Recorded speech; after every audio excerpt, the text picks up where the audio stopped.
చాలా మంది ఆ సిచ్యువేషన్ లో కూడా వెళ్ళి ఉంటారు. ఏంటిదనంటే ఓపెన్ గా మన ప్రాబ్లం ని చెప్పేటువంటి సిచ్యువేషన్స్ కొన్నిసార్లు ఉండదు. ఎక్కువ శాతం ఏమంటొస్తుందంటే ఏమనుకుంటారో, లేకపోతే ఇప్పుడు చెప్తే రేపు పొద్దున నేను తక్కువ అయిపోతా, లేకపోతే దీనిని బట్టి రేపు నన్ను తెచ్చుకొస్తారు, లేకపోతే వీళ్ళు నాకు సహాయం చేయటం మానేసి ఇంకా నన్ను తక్కువ చూస్తారని అనేక కారణాలు ఉంటాయి. అనేక విషయాలలో మనం సహాయాన్ని కోరడానికి చాలా మంది జంపుతారు. వారికి ఉన్నటువంటి పరిస్థితిని ఓపెన్ గా చెప్పరు, కానీ ఇండైరెక్ట్ గా దాన్ని చెప్పేటువంటి ప్రయత్నం చేస్తారు. ఈమె పరిస్థితి కూడా అదే. కానీ స్వస్థత పొందడం మాత్రం ఈమె లక్ష్యము, బాగుపడాలి అన్నటువంటి మాత్రము ఈమె కోరిక, డిజైర్. యేసు ప్రభు దగ్గరికి వెళ్ళింది కానీ ఓపెన్ గా చెప్పుకోలేకపోయింది.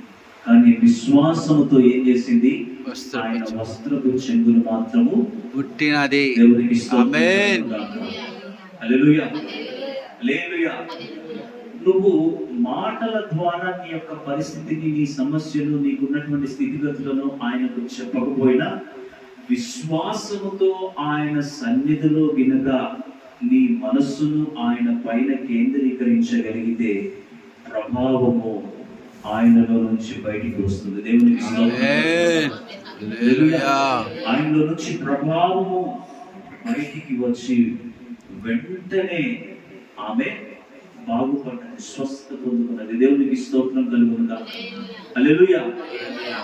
ఇప్పుడు ఇంత సమస్య నుంచి బాగుపడ్డటువంటి ఈ స్త్రీ ఆయనను వెంబడించడానికి ఖచ్చితంగా ఆ దగ్గర కారణం ఉంది. దేవునికి స్తోత్రం కలుగుగా. యేసు ద్వారా ఈమె మేలు పొందుకుంది, యేసు ద్వారా ఈమె స్వస్థత పొందుకుంది, యేసు ద్వారా ఈమె జీవితము బాగుపరచబడ్డది. హల్లెలూయా. ఈ రోజు కూడా మనము గమనించాల్సినటువంటి సత్యం ఏమిటంటే, రక్షణ అన్నటువంటి గొప్ప భాగ్యము ద్వారా మన జీవితాలు మార్చబడ్డాయి. ఆమేన్. దేవునికి స్తోత్రం. హల్లెలూయా. రక్షణ అన్నటువంటి ఈ యొక్క వెసులుబాటు ద్వారా తండ్రికి, దేవునికి నువ్వు డైరెక్ట్ గా ప్రార్థన చేయగలుగుతున్నావు. మనము అబ్బా, తండ్రి అని ఆయనను పిలవగలుగుతున్నాం. దేవునికి స్తోత్రం కలుగుగాక. ఇది కామన్ అయిపోయింది మనకి. ఏంటిది? అందరూ రక్షించబడతారు, అందులో ఏమున్నది? కానీ అదే ముఖ్యమైనది. దేవునికి స్తోత్రం కలుగుగాక. హల్లెలూయా. ఈ రక్తస్రావము చేత బాధపడుతున్నటువంటి స్త్రీ బాగుపడి ఆయనను